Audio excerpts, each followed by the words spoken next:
ఓం శ్రీ గురుభ్యో నమః.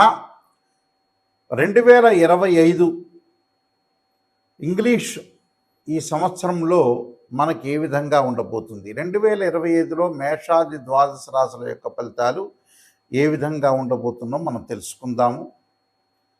సహజంగా మనకి రాహుకేతులు ఒక రాశి నుంచి మరొక రాశికి మారటానికి 18 నెలల పాటు ఉంటుంది.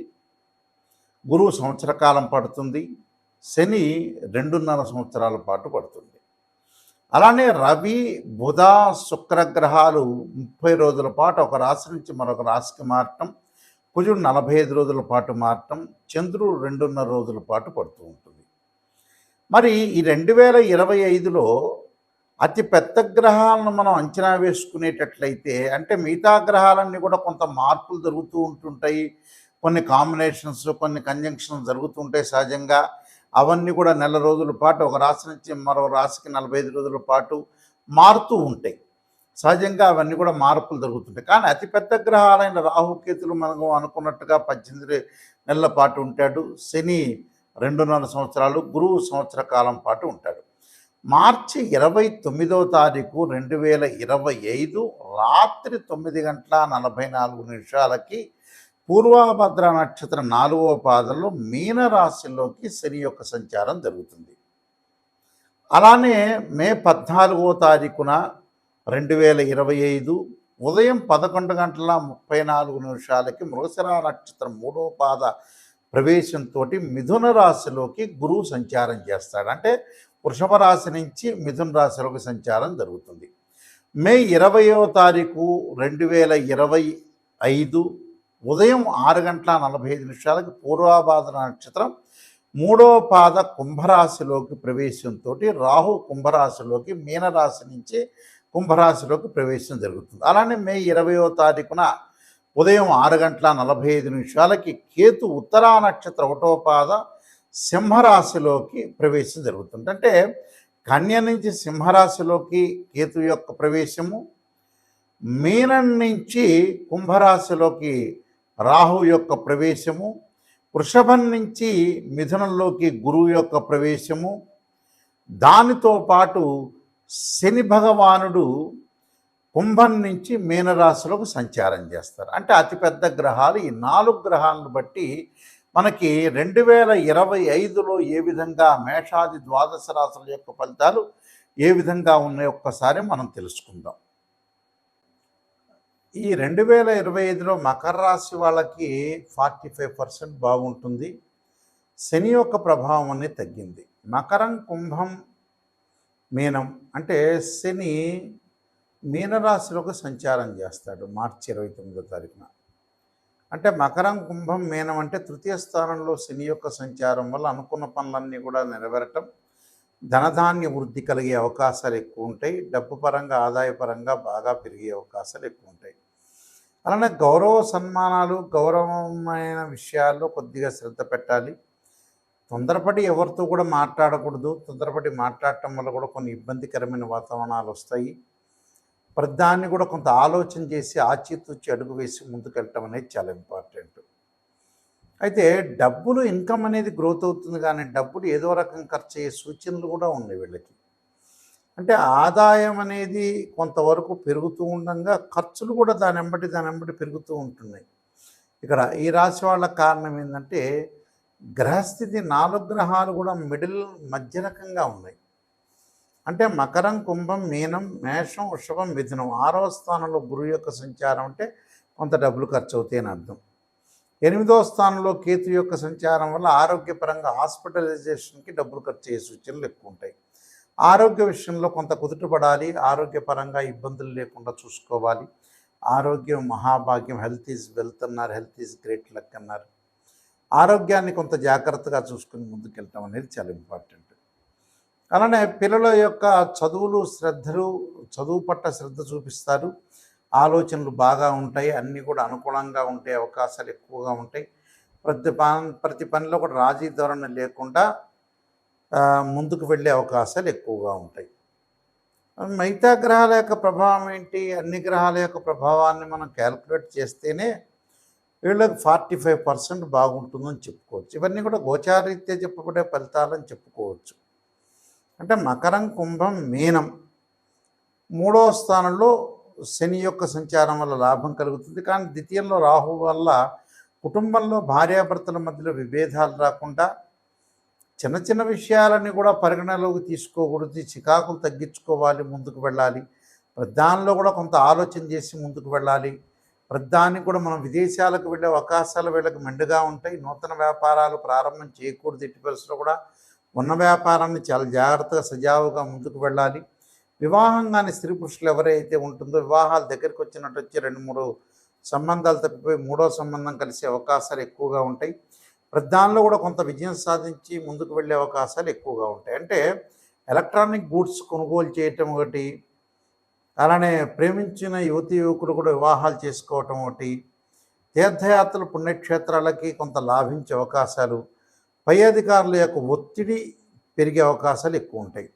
అలానే బట్టలు కొనుగోలు చేయటం ఒకటి, విలువైన ఆభరణాలు, గృహ నిర్మాణం చేపట్టాల్సిన అవసరం అనేది ఒకటి ఉంటుంది వాళ్ళకి. తల్లి తరఫున వైపు ఉండే బంధువులకి ఎక్కువగా ప్రయారిటీ ఇస్తారు వీళ్ళు. దానితో పాటు ఇల్లు నిర్మాణం చేయాలి, కొత్త ఇల్లు నిర్మాణం చేయాలి, పిల్లలకు కూడా కొంత డబ్బులు దాచిపెట్టాలని, కొంత పొదుపు చేయాలని ఆలోచనలు బాగా మేరగటం ఒకటి. స్త్రీలకు కూడా ఉన్నతమైన అభిప్రాయాలతో పాటు భర్తకి తోడుగా ఉండాలి, పిల్లలకు తోడుగా ఉండాలి, ఒక ఆలోచనాసరళిలో కొన్ని మార్చుకొని కొత్త విషయాల మీద సరైన మార్గాలు, సరైన నిర్ణయాల మీద అన్వేషిస్తూ ముందుకు వెళుతూ ఉంటారు. ఆ అన్వేషణ అనేది మంచిదే. రెండు రకాలుగా అంటే ద్వంద్వ స్వభావం బాగా ఎక్కువగా కలిగి ఉంటారు. ఒక ఉద్యోగం చేస్తూ వ్యాపారం చేయాలని, వ్యాపారం చేస్తూ ఉద్యోగం చేయాలని, లేదా 2 పార్ట్ టైం జాబులు చేయాలని, 2 వ్యాపారాలు చేయాలనే ఆలోచనలతో వీళ్ళు ముందుకెళ్ళటం వల్ల కూడా వీళ్ళు జీవితంలో సక్సెస్ అయ్యే అవకాశాలు ఎక్కువగా ఉంటాయి. నేను చెప్పిన నియమాలన్నీ కూడా మీరు పాటించండి, మీకు మంచి జరిగే అవకాశం ఖచ్చితంగా ఉంటుంది. ఈ రాసుల వాళ్ళందరూ కూడా చక్కగా కొన్ని అనుసరించాల్సిన నియమాలన్నీ ఉన్నాయి. ఈ సంవత్సరం అంతా కూడా 2025లో ఈ రాసుల వాళ్ళందరూ కూడా అనుసరించాల్సిన విధానం ఏమిటి, విధి విధానాలని అనుసరిస్తే మన జీవితం అనేది ఎలాంటి మలుపు తిరగబోతుంది అంటే, వృత్తి, ఉద్యోగ, వ్యాపారం కానీ, వివాహం కానీ, అలానే ఆరోగ్యపరంగా కానీ, ఆర్థిక సమస్యలు కానీ, కోర్టు సమస్యలు కానీ, ఇలాంటివన్నీ కూడా ఇబ్బందులు కలగకుండా ఉండటానికి నేను కొన్ని ప్రత్యేకంగా రెమెడీస్ చెబుతాను. ఆ రెమెడీస్ అనేవి మీరు పాటించండి, మీకు మంచి జరిగే అవకాశం ఖచ్చితంగా ఉంటుంది. 2025లో గణపతి యొక్క ప్రార్థన చేయండి. గణపతి యొక్క ప్రార్థనలా చేయాలి అని అంటే మనకి 2025 సంవత్సరంలో సహజంగా సంకష్టహర చతుర్థి వ్రతాన్ని పాటించండి.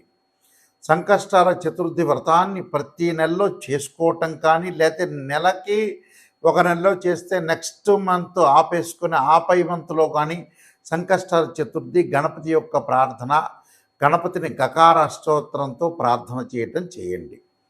అంటే వక్రతుండ మహాకాయ కోటి సూర్య సమప్రభ నిర్విఘ్నం కురుమే దేవా సర్వకార్యేశ్వరుదా అనే మంత్రాన్ని చక్కగా చదువుకోండి.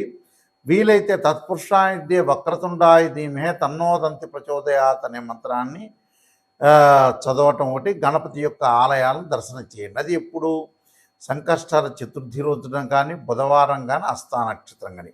అంటే మన జీవితంలో ఉండే విజ్ఞానాన్ని కూడా తొలగిపోతుంటాయి. ధనం కలిసి రావాలంటే, ధనపరంగా ఇబ్బందులు మీకు కలుగుతున్నాయి అంటే, ఓం యక్షాయ కుబేరాయ శరణాయ ధనధాన్యాధిపతే ధనం ధాన్య సమృద్ధిమే దేహిమే దాపై స్వహ అనే మంత్రాన్ని చక్కగా గురువారం రోజున ప్రాతకాలం చదవండి. వీలైతే ఇది నేను చదవలేని గురువు గారు అని చెప్పిన వ్యక్తులకి దేవానాంచ ఋషీనాంచ గురుకాంచన సన్నిభం బుద్ధిమత్తం త్రిలోకేశం తమ నమామి బృహస్పతిమని ప్రదోషకాల సమయంలో 2025లో ప్రతి గురువారం రోజున సాయంత్రం పూట చదవండి. వీలున్న గురువారాలు ఎక్కువ శాతం చదవటం అనేది నేర్చుకోండి. దానివల్ల ఏదంటే ధనం కలిసి వచ్చే అవకాశాలు ఎక్కువ ఉంటాయి. రుణబాధలు ఉన్న వాళ్ళు 2025లో ఖచ్చితంగా ఒక 1/2 కేజీ బెల్లం బుధవారం రోజున కానీ, సోమవారం కానీ దానం చేయండి. దానితో పాటు ముఖ్యంగా వీలైతే శనివారం రోజున నల్ల నువ్వులు దానం చేయటం, ఆదివారం రోజున మినుములు, అలానే శనివారం రోజున ఉలవలు, గురువారం రోజున శనగలు దానం చేయటం అనేది మర్చిపోవద్దండి. చేసిన తర్వాత ఏదైనా సరే మంగళవారం వస్తుంటుంది మనకి. అంటే మంగళవారం రోజున కానీ, వీలైతే మృగశిర, చిత్త, ధనిష్ట నక్షత్రం రోజుల్లో కానీ కందులు దానం చేయండి. కందులు దానం చేయటంతో పాటు చక్కగా కందుల్ని ముందు రోజున నానబెట్టి ఆవుకు పెట్టడం అనేది కూడా నేర్చుకోండి. అలానే వాహన ప్రమాదాలు ఇవన్నీ కూడా కలగకుండా ఉండాలంటే ఖచ్చితంగా సుబ్రహ్మణ్య స్వామి యొక్క ఆరాధన చేయండి. తత్పురుషా విద్యే మహాసేనాయ ధీమే తన్నో షణ్ముఖ ప్రచోదయాత్ అనే మంత్రాన్ని చక్కగా చదవండి. కోర్టు సమస్యలు కూడా మీకు పరిష్కారం జరిగే అవకాశాలు ఖచ్చితంగా ఉంటాయి. అలానే వివాహం కాని స్త్రీ పురుషులు ఎవరైతే ఉంటారో వాళ్ళందరూ కూడా తప్పకుండా సీతారాముల యొక్క కళ్యాణంలో కానీ, శివపార్వతుల యొక్క కళ్యాణంలో కానీ పాల్గొనండి. అలానే శ్రీ వల్లీదేవి సమేత సుబ్రహ్మణ్య స్వామి యొక్క కళ్యాణంలో పాల్గొంటే కూడా మీకు కళ్యాణం జరిగే అవకాశం ఖచ్చితంగా ఉంటుంది. దీనితో పాటు విద్యార్థులు ఖచ్చితంగా విద్యలో వెనకబడి ఉన్నట్లయితే దక్షిణామూర్తి స్తోత్ర పారాయణం చేయండి. అలానే సరస్వతీ దేవం ఆలయాన్ని సందర్శన చేయటం అనేది మర్చిపోద్దండి. అంటే ఇవన్నీ కూడా ఆరోగ్యపరంగా ఇబ్బందులు కలిగే వ్యక్తులు కూడా శరీరే జర్జరీభూతే వ్యాధిగ్రస్తే కలేబరి ఔషధం జాహ్నవీతూయం వైద్యో నారాయణ హరిని మంత్రాన్ని చక్కగా చదువుకోండి. నువ్వుల నూనెతోటి శివుడికి అభిషేకం చేయండి. చేస్తే కూడా ఆయు ప్రమాణం పెరిగే అవకాశం ఖచ్చితంగా ఉంటుంది. అలానే ప్రతి విషయంలో కూడా ముందంజలో ఉండాలంటే ఖచ్చితంగా కొన్ని నియమాలనేవి పాటించండి. ఆ నియమాల్లో ముఖ్యంగా నేను కొన్ని విషయాలు స్పష్టంగా తెలియజేస్తున్నాను. అవన్నీ కూడా మీరు పాటించి ముందుకెళ్తే మీకు మంచి జరిగే అవకాశం ఖచ్చితంగా ఉంటుంది. ఇలాంటివన్నీ కూడా మీకు అన్నీ కూడా దోషాలన్నీ తొలగిపోవాలంటే ఖచ్చితంగా ఏదైతే మీకు బాధలన్నీ ఉంటాయో ఆ బాధలన్నీ కూడా తొలగటానికి ప్రత్యేకంగా నేను ఒక పుస్తకాన్ని రాశాను. అది రాజమండ్రి మోహన్ పబ్లికేషన్ వాళ్ళు బృహత్ పరిహార సింధు అని మంత్ర యంత్ర తంత్ర రెమెడీస్ అనే పుస్తకం ఉంది.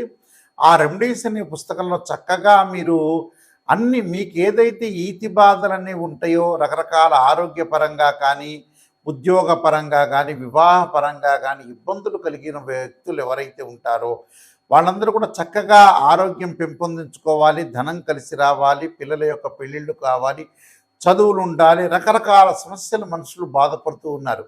ఆ సమస్యలన్నిటికి కూడా మనకి మంచి ఆధారంతో ఉన్న పుస్తకాన్ని నేను తయారు చేశాను.